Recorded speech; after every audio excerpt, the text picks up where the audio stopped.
Deus enxugará seus olhos toda lágrima. Apocalipse capítulo 7, versículo 17. É uma coisa triste estar sempre sofrendo, gemendo e reclamando sobre o presente. Por mais sombrias que as coisas possam parecer, certamente podemos nos lembrar de algumas boas lembranças do passado. Houve dias de felicidade, houve momentos de refrigério na presença do Senhor. Ó querida alma crente, não demore em confessar que o Senhor tem sido sua ajuda sempre presente. E embora agora seu fardo seja muito pesado, você encontrará mais força quando se lembrar dos tempos agradáveis do passado, quando o Senhor aliviou sua carga e fez seu coração pular de alegria. No entanto, será ainda mais agradável antecipar o futuro. A noite é escura, mas a manhã chega. Sobre as colinas da escuridão, o dia irrompe.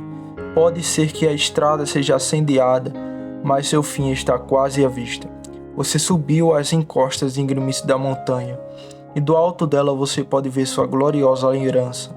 É verdade que a sepultura ainda está diante de você, mas seu Senhor arrancou o aguilhão da morte e a vitória da sepultura. Não se limite ao espírito sobrecarregado, às misérias confinantes da honra presente, mas deixe seus olhos contemplarem com carinho o prazer do passado e veja com igual amor as infinitas bênçãos da eternidade passada. Quando você não existia, mas quando Deus escolheu você para si mesmo e escreveu seu nome no livro da vida, e então deixe seu olhar avançar para a eternidade futura, para ver as misericórdias que serão suas mesmo aqui na terra, e as glórias que estão armazenadas para você além dos céus. Chegando ao nosso texto, observaremos em primeiro lugar que, como Deus deve enxugar toda lágrima do rosto dos glorificados, podemos inferir que seus olhos estarão cheios de lágrimas até então. Em segundo lugar, é digno de reflexão que, visto que Deus nunca muda, mesmo agora, Ele está empenhado em cessar as lágrimas dos olhos de seus filhos. E então, indo direto ao coração do texto, vamos nos deter na grande verdade, que no céu o amor divino remove todas as lágrimas dos santos glorificados. E então encerraremos fazendo algumas perguntas sobre se percebemos ou não aquela família feliz dos redimidos. Nosso primeiro assunto para consideração é a inferência de que as lágrimas devem encher os olhos dos crentes até que entrem no descanso prometido. Não haveria necessidade de enxugá-los se não restasse nenhum.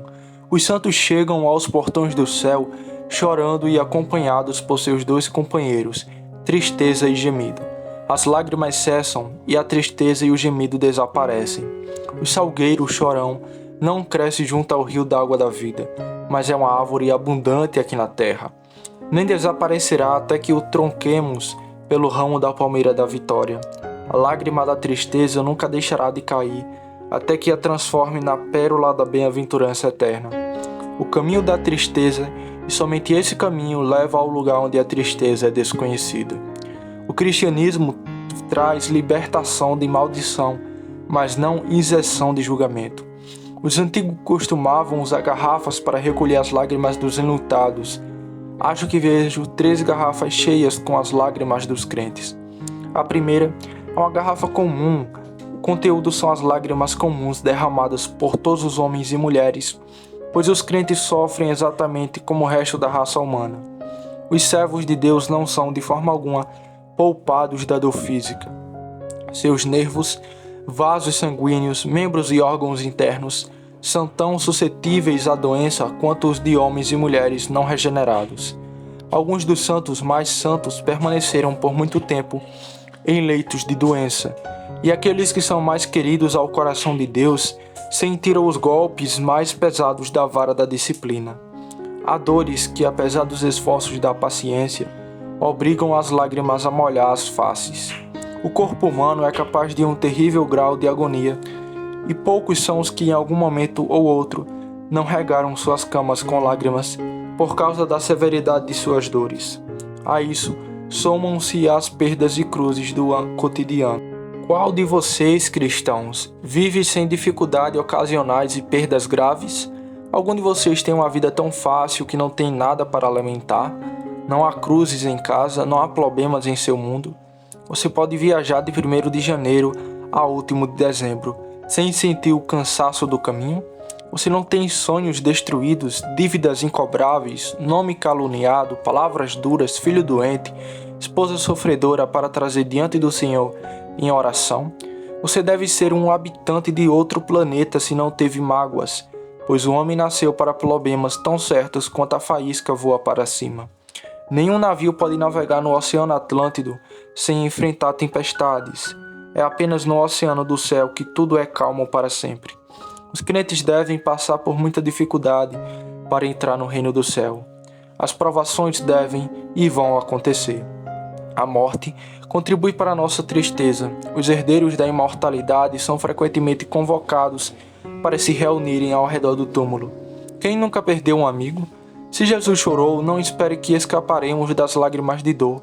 O muito amado Lázaro morreu, e também nossos amigos mais próximos. Os pais irão adiante de nós, as crianças serão arrancadas de nós. Irmãos e irmãs cairão quando tocados pela mão da morte. A morte é o inimigo imparcial de todos. Não poupa bondade nem maldade, santidade nem pecado.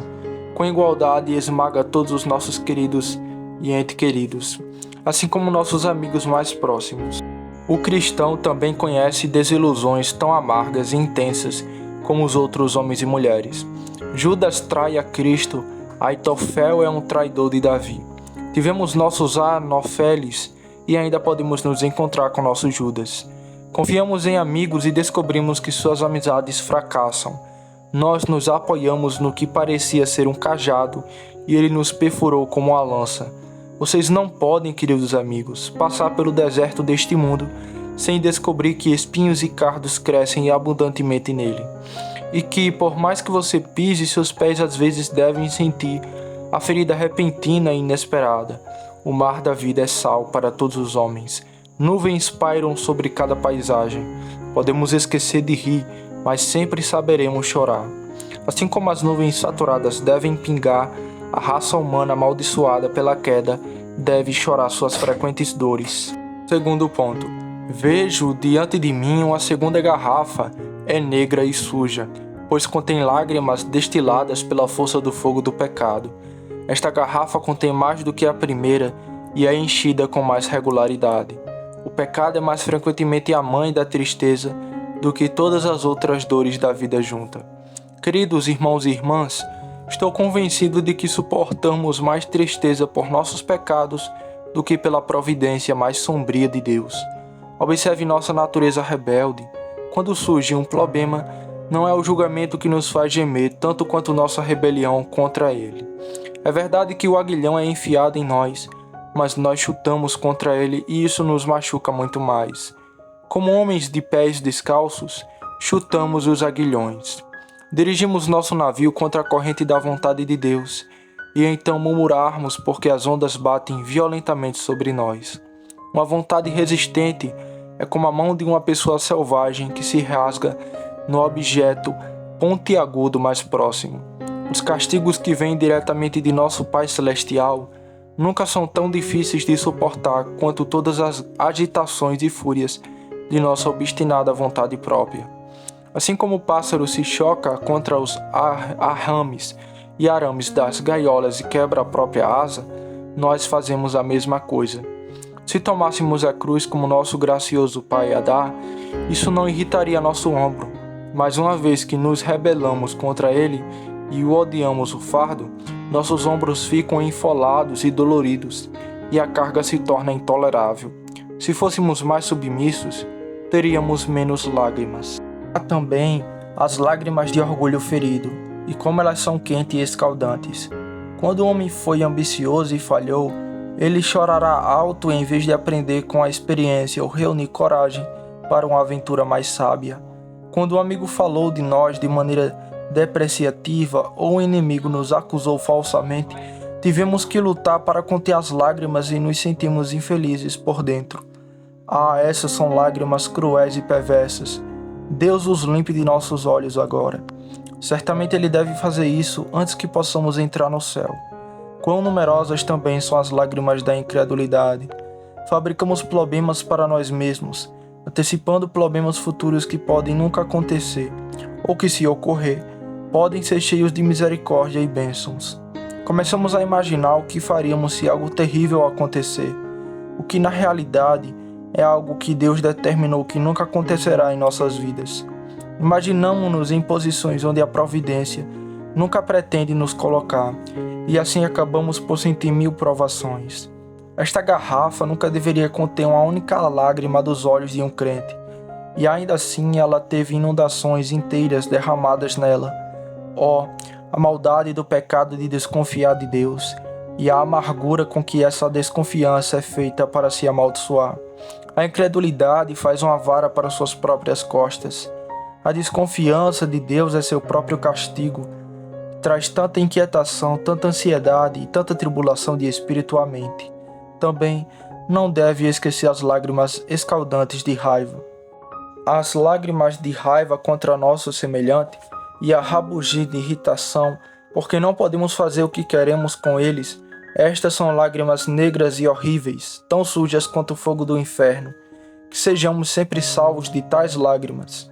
Às vezes também há rios de lágrimas que surgem de espírito deprimido e desanimados porque negligenciamos os meios da graça de Deus e o da graça. Raramente experimentamos os confortos de Deus porque raramente temos oração secreta. Vivemos distantes do Altíssimo e caímos em um estado de espírito triste. Agradeço a Deus que nunca mais haverá outra lágrima de nossos olhos naquela garrafa quando o amor eterno vai levar-nos para viver com Jesus em seu reino. Terceiro, jamais deixaram passar o terceiro frasco, que é o verdadeiro frasco de lágrimas de cristal, no qual caem lágrimas sagradas, lágrimas como as lágrimas de Jesus, tão preciosas aos olhos de Deus. Mesmo essas lágrimas deixarão de fluir do céu, lágrimas de arrependimento, como reluzentes gotas de orvalho fresca do céu, são armazenadas nesta garrafa. Eles não são da terra, eles vêm do céu, e ainda assim não podemos carregá-los conosco. O piedoso pregador Warlord Hill costumava dizer que o arrependimento era um companheiro tão doce que o único arrependimento que ele poderia ter ao ir para o céu era deixar o arrependimento para trás, pois ele não podia derramar as lágrimas do arrependimento ali. Oh, chorar pelo pecado! É uma dor tão doce que eu quero ser uma chorona constante. Como um poço gotejante, minha alma sempre derramaria lágrimas de tristeza, porque ofendi meu Deus amoroso, terno e gracioso. Lágrimas pela honra ferida e negligenciada de Cristo brilham no cristal de nossa terceira garrafa. Quando ouvimos o nome de Jesus blasfemado entre os homens, ou ver sua causa rechaçada no dia da batalha, quem não chorará então? Quem pode conter seu choro? Cristo vê essas lágrimas como diamantes. Abençoados são os olhos que lhe fluem com tal tesouro real. Se não posso ganhar coroas, pelo menos darei lágrimas. Se não posso fazer os homens amarem meu mestre, ainda assim chorarei em lugares secretos pela desonra que eles fazem a ele. Estas são gotas sagradas, mas todas são desconhecidas no céu. Lágrimas de simpatia são muito apreciadas por nosso Senhor. Quando choramos com os que choram, fazendo bem, estes nunca devem ser contidos deste lado do Jordão. Deixe-os fluir, quanto mais deles, melhor para a nossa saúde espiritual. Verdadeiramente, quando penso nas dores de homens e mulheres e, acima de tudo, quando tenho comunhão com meu Salvador em seu sofrimento, choro com George Herbert, que disse: quem não chorará então? Quem pode conter seu choro? Cristo vê essas lágrimas como diamantes, abençoados são os olhos que lhe fluem com tal tesouro real. Se não posso ganhar a coroa, pelo menos darei lágrimas. Se não posso fazer os homens amarem meu mestre, ainda assim chorarei em lugares secretos pela desonra que eles fazem a ele. Estas são gotas sagradas, mas todas são desconhecidas no céu. Venham todas vocês inundações, vocês nuvens, vocês chuvas, habitem em meus olhos. Minha dor precisa de todas as coisas aquosas que a natureza pode produzir. Que cada veia sugue um rio para abastecer meus olhos cansados e chorosos, secos demais para mim. A menos que ele consiga novos condutos, novos suprimentos, e com meu estado concorde. Seria bom ir ao extremo do choro se fosse sempre de um tipo tão nobre, como traz a comunhão com Jesus. Nunca deixemos de chorar pelos pecadores como Jesus fez por Jerusalém. Vamos nos esforçar para arrancar o tição da chama e chorar quando não pudermos cumprir nosso propósito. Esses 3 recipientes de lágrimas sempre serão mais ou menos preenchidos por nós enquanto estivermos aqui na terra.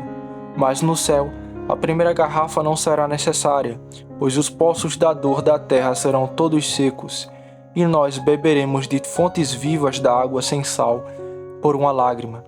Quanto ao segundo, não teremos depravação em nossos corações, e assim a fonte negra não mais produzirá seu fluxo. E quanto ao terceiro, não haverá lugar entre as ocupações celestiais para chorar, mesmo do tipo mais sagrado.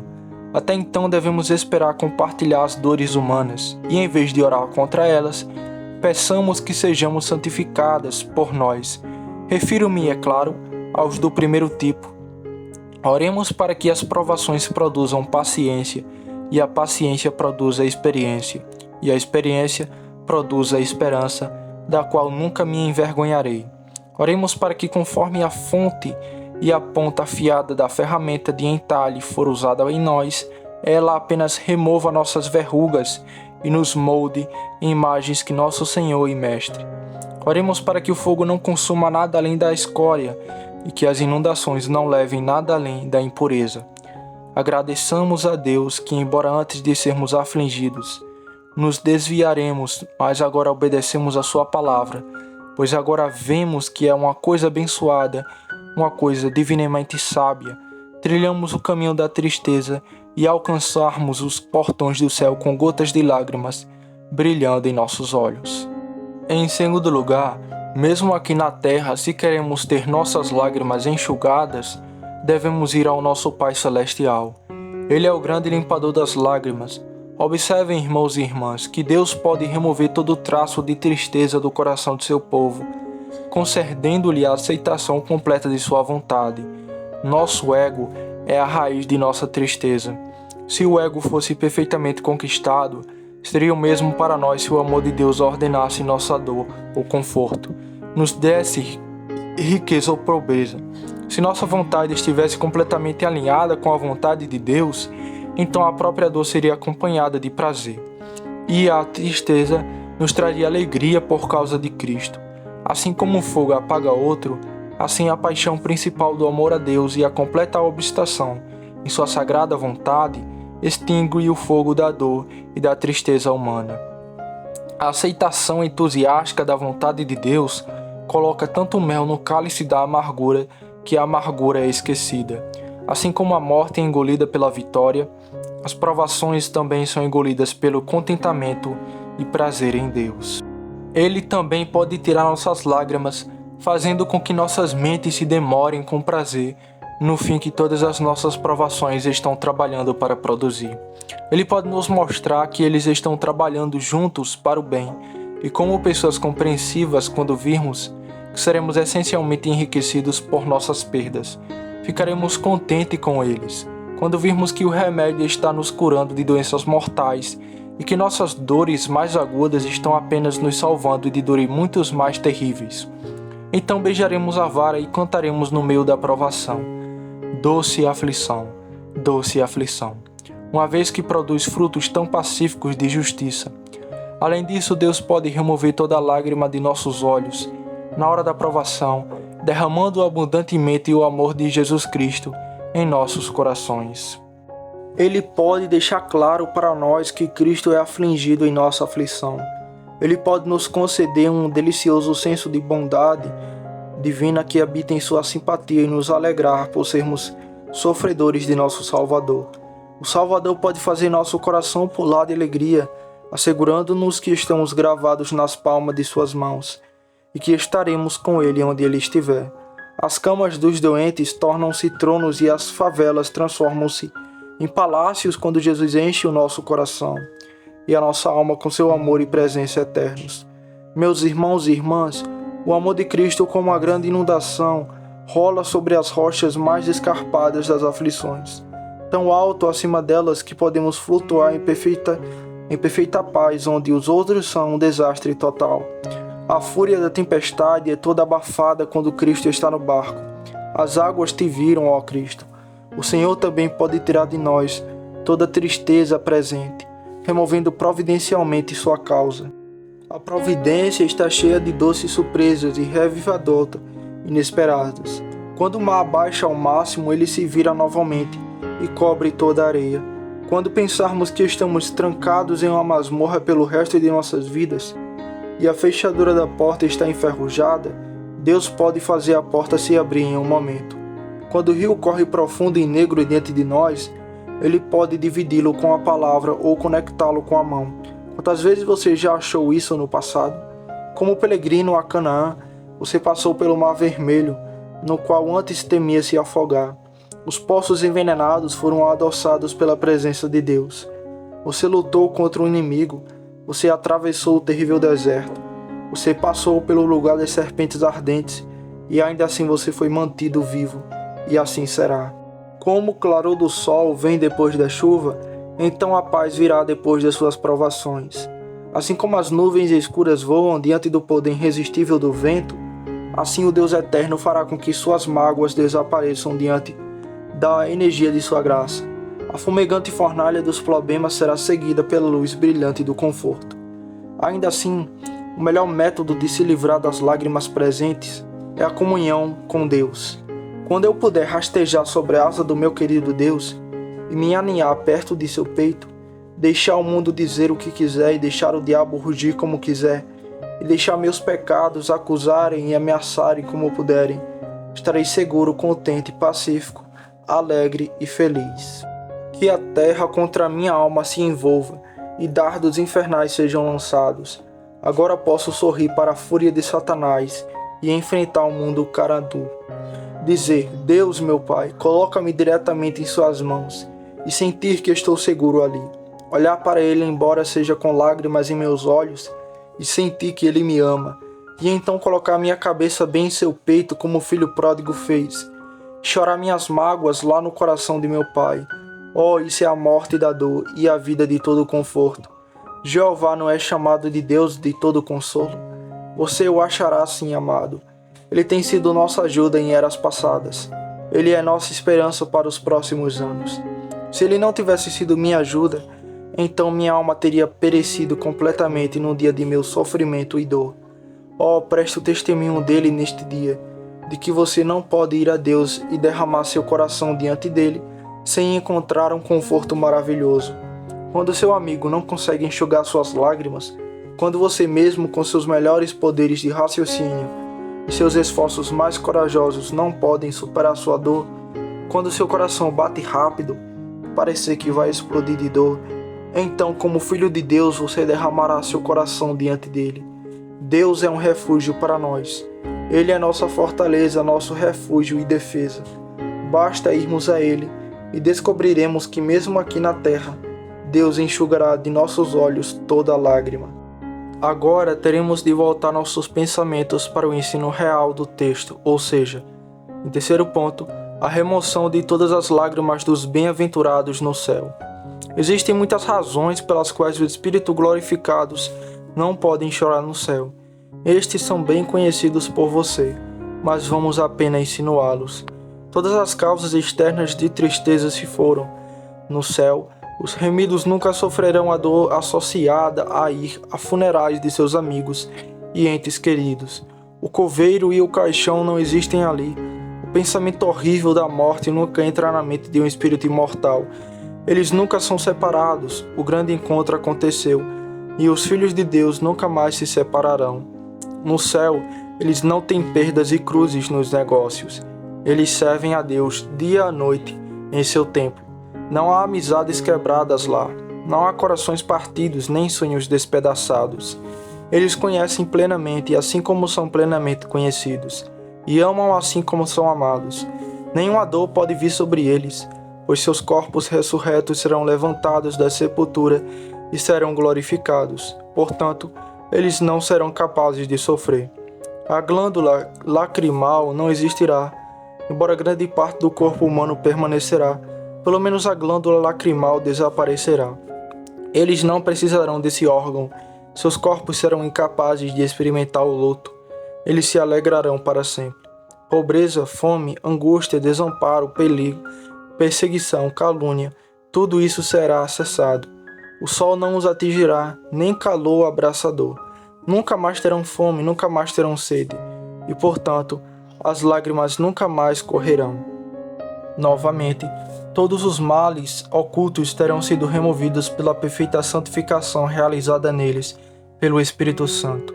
Nenhum coração maligno de incredulidade os perturbará no paraíso.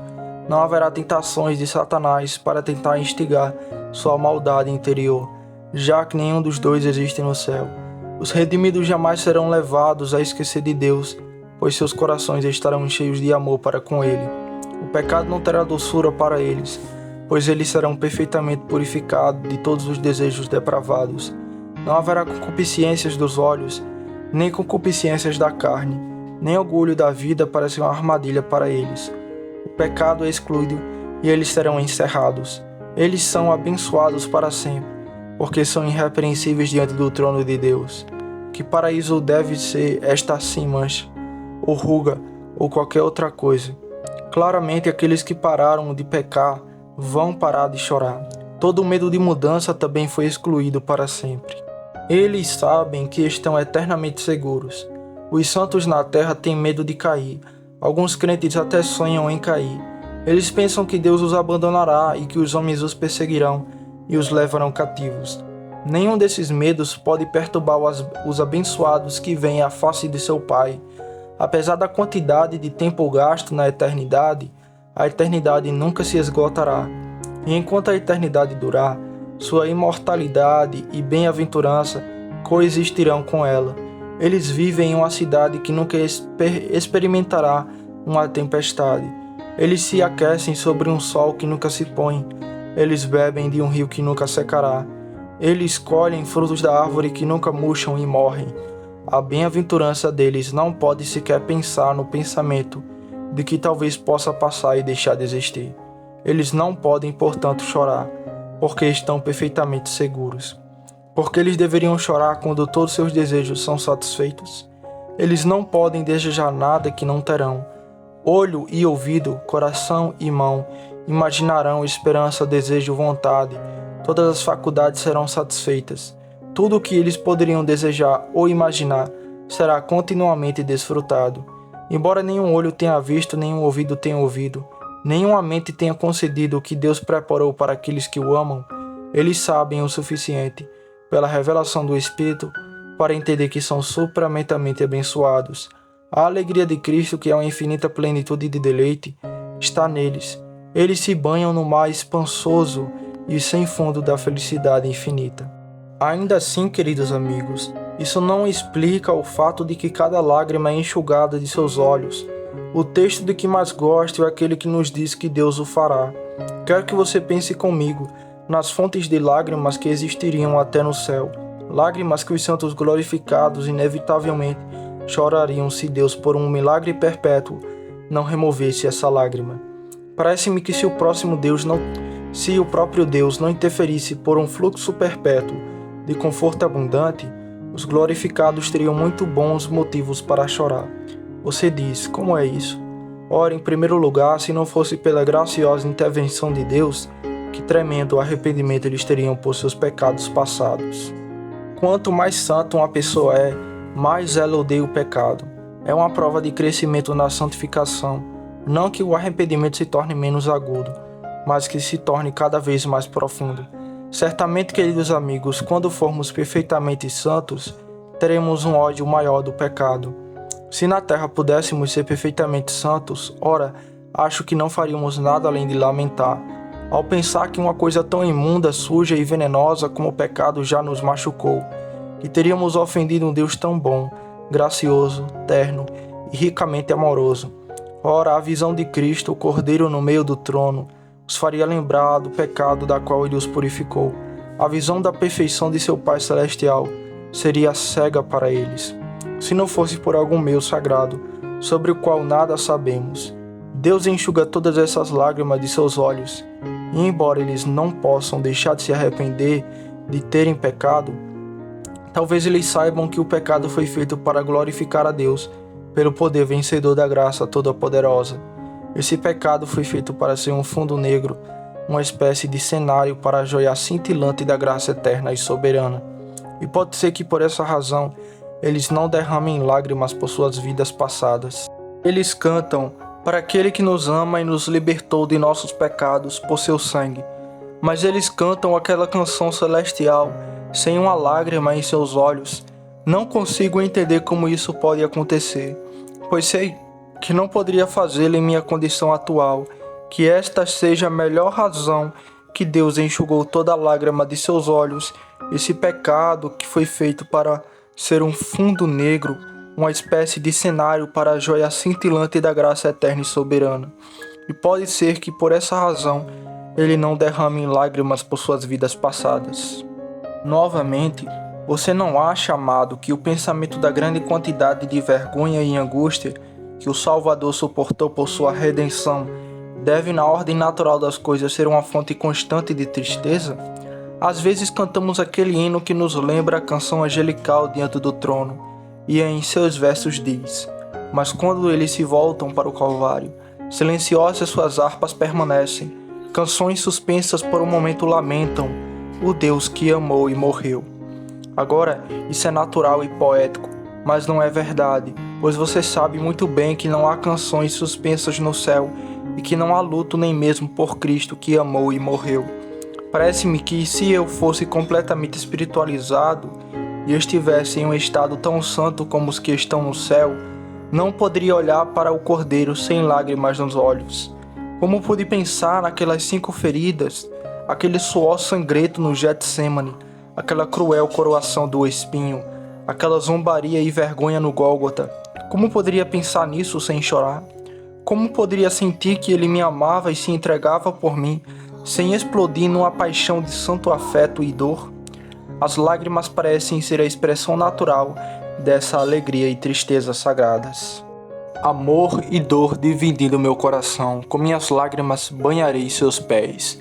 Eu pensaria que deveria ser assim no céu, se não fosse por esse caminho glorioso, que não sei como que Deus enxugará até essas lágrimas de seus olhos.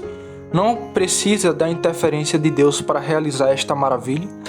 Não há outra razão para a tristeza no céu, a saber, oportunidades desperdiçadas na terra.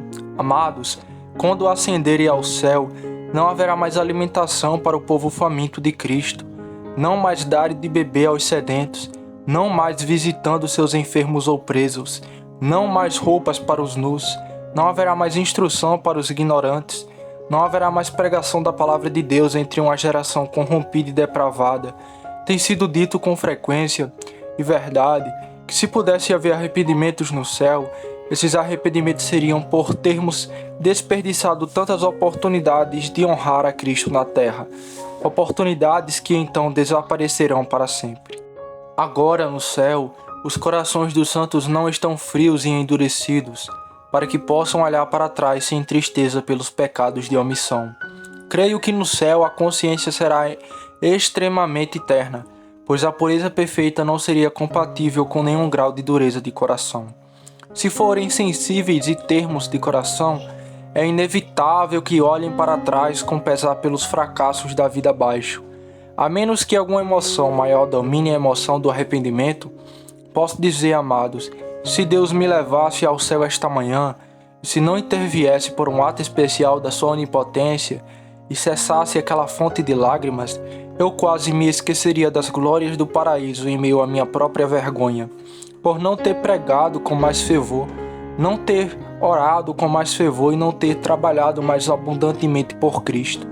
O apóstolo Paulo diz aos cristãos: lembrem-se de que por 3 anos nunca deixei de admoestar a cada um de vocês, noite e dia, com lágrimas. Este é um texto que nenhum de nós pode ler sem vergonha e lágrimas, e no céu, penso eu, se visse o apóstolo Paulo, cairia em prantos, se não fosse por esse texto, que diz que Deus enxugará toda lágrima. Quem, senão o Deus Todo-Poderoso, poderia fazer isso? Talvez outra fonte de lágrimas possa se sugerir a você, ou seja, tristeza no céu por nossos erros, deturpações e indelicadeza para com os outros irmãos e irmãos cristãos. Quão surpresos ficaremos ao encontrar alguns santos no céu que não amamos na terra. Não teríamos comunhão com eles na mesa do Senhor.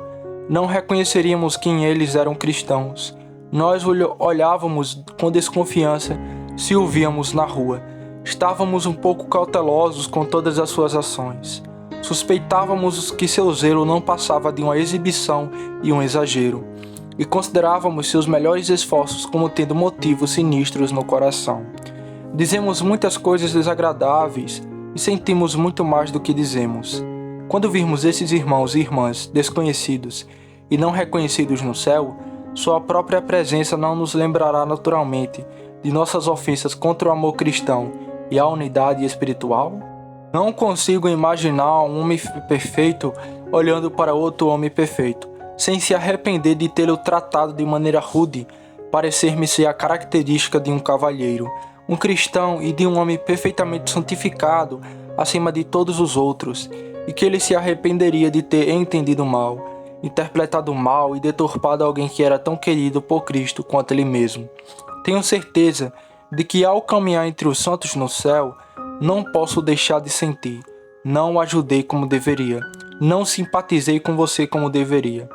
Eu falei uma palavra dura para você, eu estava alienado de você, e acho que todos vocês teriam de que sentir o mesmo. Inevitavelmente você deve, se não fosse por algum meio celestial, e eu não sei como. O Deus eterno cobrirá tanto os crentes com abundante bem-aventurança de si mesmo, que até mesmo aquela causa de lágrimas será enxugada.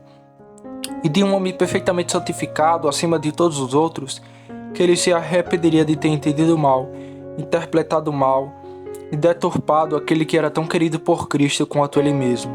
Nunca lhe ocorreu, queridos amigos, que se vocês forem para o céu e verem seus queridos filhos deixados para trás não convertidos, isso seria naturalmente motivo de tristeza?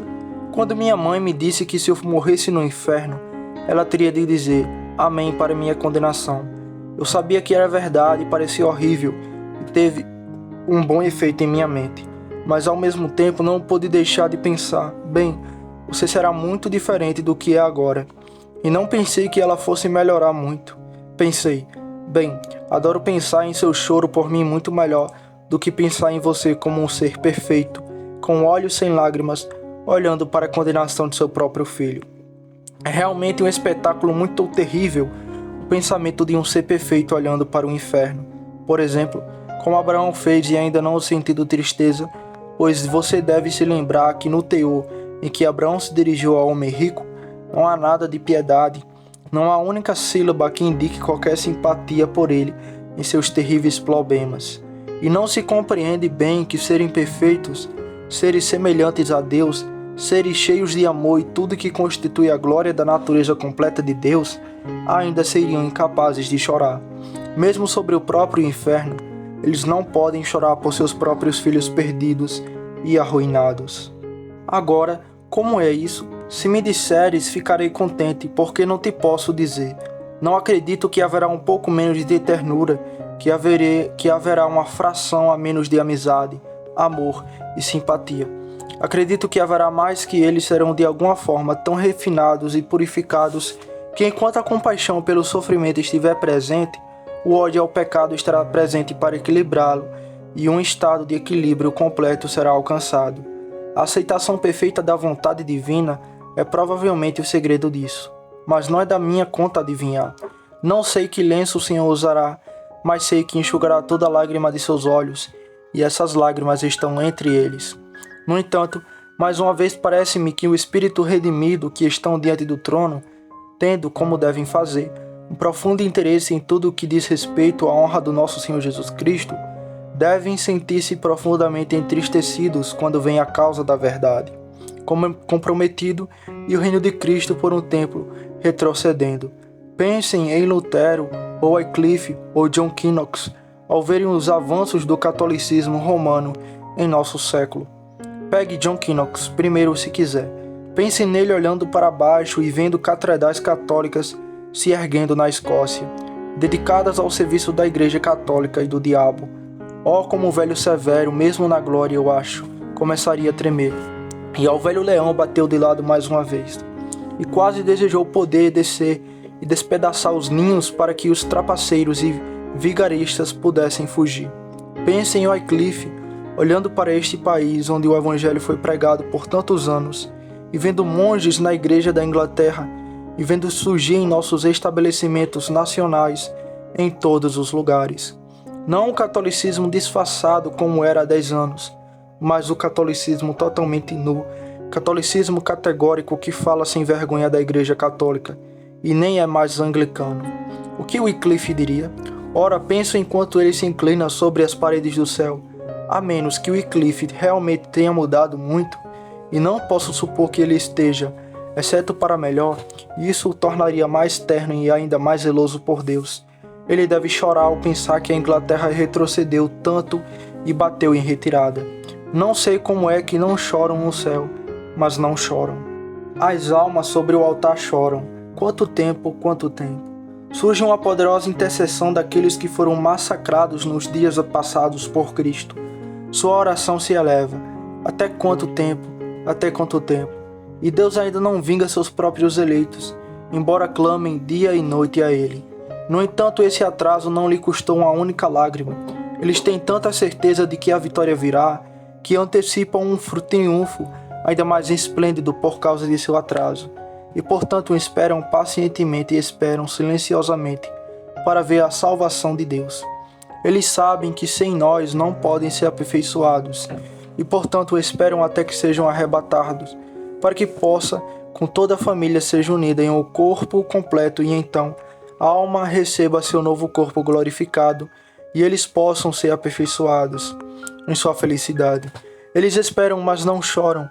Eles esperam e chamam, mas em suas vozes não há tristeza. Agora eu não entendo isso, porque me parece que quanto mais anseio pela vinda de Cristo, quanto mais desejo ver seu reino estendido, mais chorarei quando as coisas derem errado. Quando vir Cristo blasfemado, sua cruz pisada na lama e o reino do diabo estabelecido. Mas a razão é toda encontrada nisso. Deus enxugará toda lágrima de seus olhos. Eu pensei em apenas indicar você, porque diz que Deus faz isso. Parece-me que essas causas de lágrimas não poderiam ser removidas por um anjo. Não poderiam ser removidas por nenhuma forma de gozo espiritual, exceto pela intervenção direta do Deus Todo-Poderoso. Pense em todas essas coisas e se pergunte sobre elas. E você se lembrará de muitas outras fontes de dor que teriam fluído livremente se a onipotência não as tivesse secado completamente. Então pergunte como é que os santos não choram e você não pode obter outra resposta senão esta. Deus fez isso de uma maneira desconhecida para nós, tirando para sempre deles o poder de chorar. E agora, amados, estaremos entre esta feliz família redimida? Aqui está a pergunta e um contexto nos permite respondê-la. Eles lavaram as suas vestes e as branquearam no sangue do Cordeiro. Existe o caráter deles. Portanto, eles estão diante do trono de Deus. O sangue é um argumento sagrado para eles estarem ali, o precioso sangue. Observe, eles lavaram suas vestes. Não era apenas seus pés, suas piores partes, mas eles lavavam suas vestes, suas melhores partes. As vestes de um homem pode muito bem ser um traje honrado. Pode haver sujeira por baixo, mas as vestes são geralmente as mais limpas de todas. Mas você vê que eles lavaram até eles. Agora é a marca de um cristão que ele não apenas vai a Cristo para lavar seus pecados imundos, mas também para lavar suas atividades religiosas. Eu não faria uma oração que não fosse lavada com o sangue de Jesus. Eu não gostaria que um hino que cantei subisse ao céu, a menos que tivesse sido banhada em sangue. Se eu quisesse ser vestido com zelo como com um manto, ainda assim devo lavar o manto com sangue. Embora eu tenha sido santificado pelo Espírito Santo e visto a justiça imputada como um manto, devo lavar até isso com sangue. O que você diz, queridos amigos? Você foi lavado no sangue? O significado desta pergunta é: você confiou no sacrifício expiatório? Sem derramamento de sangue não há remissão dos pecados. Você aceitou Cristo para ser o ser tudo em todos os sentidos? Agora você está dependendo dele. Se assim for, em profunda angústia você ainda ascenderá apoiado em seu bem-amado ao trono de Deus e a bem-aventurança que aguarda seus escolhidos. Mas se não, não há outro nome, não há outro caminho. Sua condenação será tão certa quanto certa. Cristo é o caminho, mas se você não andar por esse caminho, não chegará a fim. Cristo é a verdade. Mas se você não acredita nele, não se alegrará. Cristo é a vida. Mas se você a não receber, viverá entre os mortos no inferno e será lançado entre os ímpios. Que o Senhor nos livre de tal condenação e nos dê uma simples confiança na obra divina do Redentor, e ele será o louvor eterno. Amém.